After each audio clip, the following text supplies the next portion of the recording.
Ciao a tutti, oggi vi parlerò della proposta di approvazione del regolamento DECO per il nostro comune, il comune di Gabbiano, ma vale anche ovviamente per gli altri comuni che ancora non hanno questo regolamento.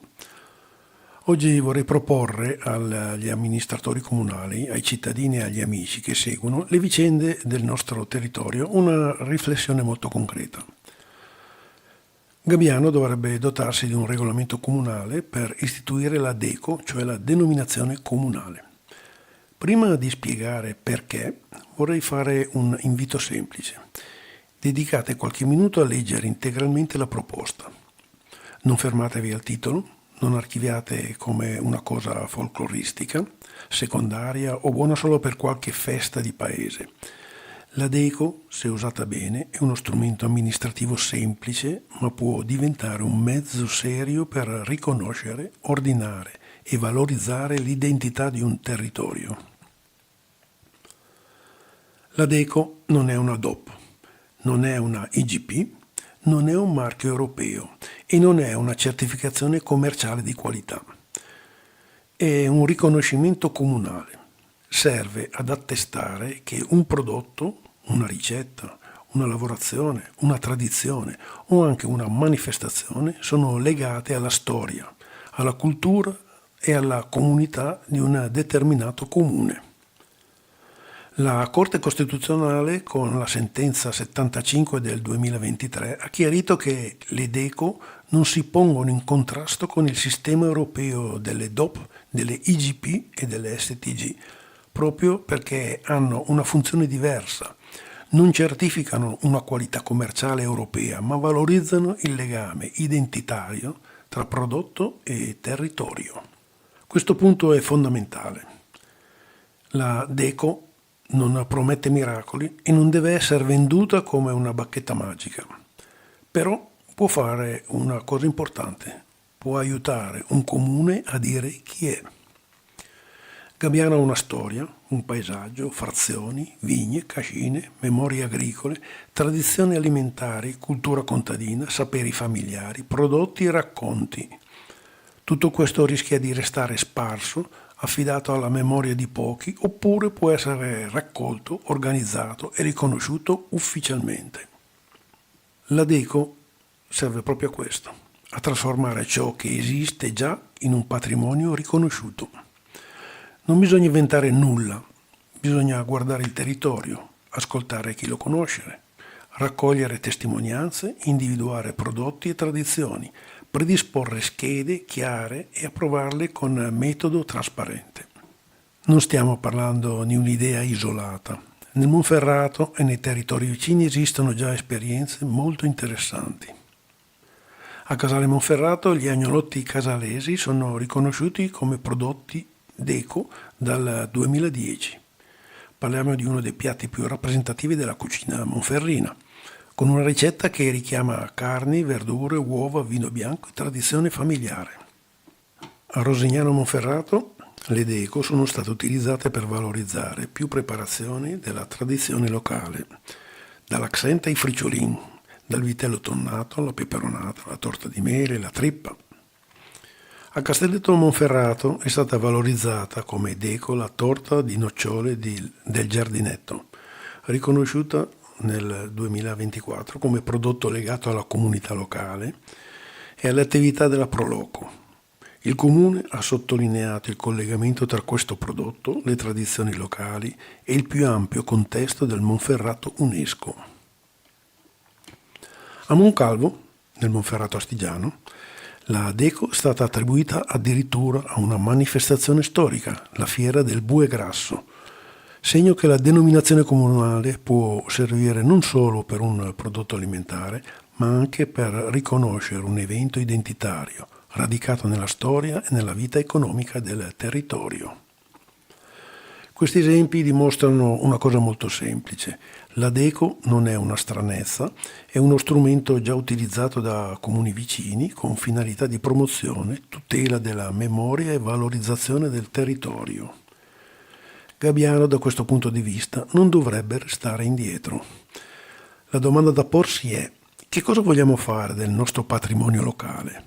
Vogliamo lasciarlo disperso, frammentato, raccontato solo occasionalmente, oppure vogliamo costruire un contenuto e un contenitore ufficiale in cui raccoglierlo?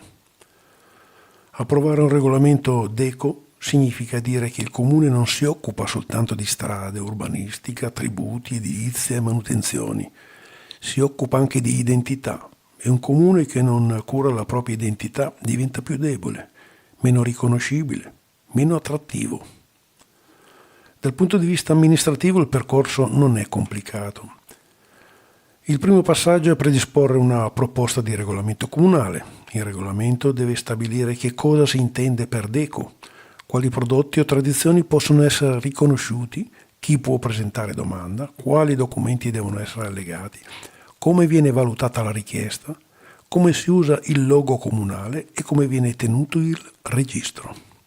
Il secondo passaggio è accompagnare il regolamento con una relazione illustrativa. Questa relazione deve spiegare perché il comune intende istituire le DECO, quale finalità perseguire e quali benefici possono derivare sul piano culturale, turistico, promozionale ed economico. Terzo passaggio è l'esame da parte degli uffici comunali, con l'acquisizione dei pareri necessari. Normalmente servirà almeno il parere di regolarità tecnica. Se il regolamento comporta spese, anche minime, potrà essere necessario anche il parere contabile. Il quarto passaggio è l'inserimento della proposta all'ordine del giorno del Consiglio Comunale. Questo è un punto decisivo. Trattandosi di un regolamento comunale, la competenza del Consiglio. L'articolo 42 del testo unico degli enti locali attribuisce infatti al Consiglio la competenza sugli atti fondamentali dell'ente, compresi i regolamenti, salvo specifiche eccezioni. Il quinto passaggio è la discussione e l'approvazione in Consiglio Comunale. Sarebbe importante che questa proposta venisse valutata senza pregiudizi di parte. La DECO non è di maggioranza e non è di minoranza, è del Paese. È uno strumento che, se ben costruito, può essere utile a tutti. Il sesto passaggio è la pubblicazione del regolamento e l'istituzione del registro comunale DECO. In quel registro potranno essere iscritti prodotti, ricette, lavorazioni, manifestazioni o le tradizioni riconosciute. Il settimo passaggio è la nomina, se prevista, di una commissione consultiva di un gruppo tecnico. Non serve a creare un organismo pesante, serve però avere qualcuno che valuti le proposte con serietà. Amministratori, esperti del territorio, rappresentanti delle associazioni, persone che conoscono la storia locale, eventualmente tecnici o operatori del settore agroalimentare e turistico. L'ottavo passaggio è la predisposizione delle prime schede identificative. Ogni prodotto o tradizione dovrebbe avere una scheda chiara: nome, descrizione, origine, legame con il territorio, modalità di preparazione o svolgimento, testimonianze, fotografie, eventuali fonti storiche, soggetti coinvolti, modalità d'uso del logo DECO. Questo serve a evitare il rischio principale: trasformare la DECO in una etichetta generica, appiccicata a tutto e quindi priva di valore. Sarebbe un errore. Una DECO deve essere credibile. Meglio partire con pochi riconoscimenti seri, documentati e ben raccontati, piuttosto che fare un elenco lungo, confuso e debole. C'è poi un aspetto che non va sottovalutato: le ricadute turistiche ed economiche. Anche qui bisogna essere chiari. La DECO da sola non crea turismo. Non basta approvare un regolamento perché arrivino visitatori, clienti e investimenti. Però la DECO può diventare un tassello utile dentro una strategia più ampia. Oggi il turismo nei piccoli territori non vive solo di monumenti, vive di esperienze.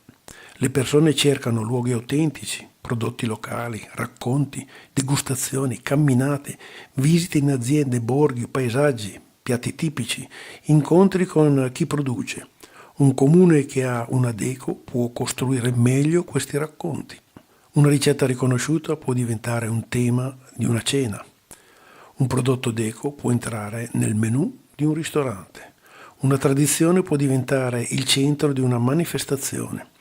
Un paniere comunale può essere proposto durante eventi, mercatini, visite guidate, tour enogastronomici. Un logo ben fatto può comparire su materiale promozionale, siti web, pagine social, brochure, cartelli, confezioni, menù e iniziative turistiche. Questo non significa fare commercio mascherato da cultura, significa dare ordine e riconoscibilità a ciò che il territorio possiede già. Le ricadute economiche possono essere piccole ma reali. Possono riguardare le aziende agricole, i ristoranti, le attività ricettive, le proloco, le associazioni, i produttori locali, gli artigiani, le guide turistiche, chi organizza eventi e chi promuove il territorio. Se un visitatore viene a Gabbiano o nel Monferrato e trova solo un bel paesaggio, resta un'impressione. Se trova anche prodotti riconosciuti, storie raccontate bene, esperienze organizzate, piatti locali, luoghi visitabili e un'identità chiara, allora il territorio diventa più memorabile. La Deco può aiutare anche la comunicazione sui social. Oggi, che piacciono, un territorio esiste anche se viene raccontato. Se non viene raccontato sparisce nel rumore generale.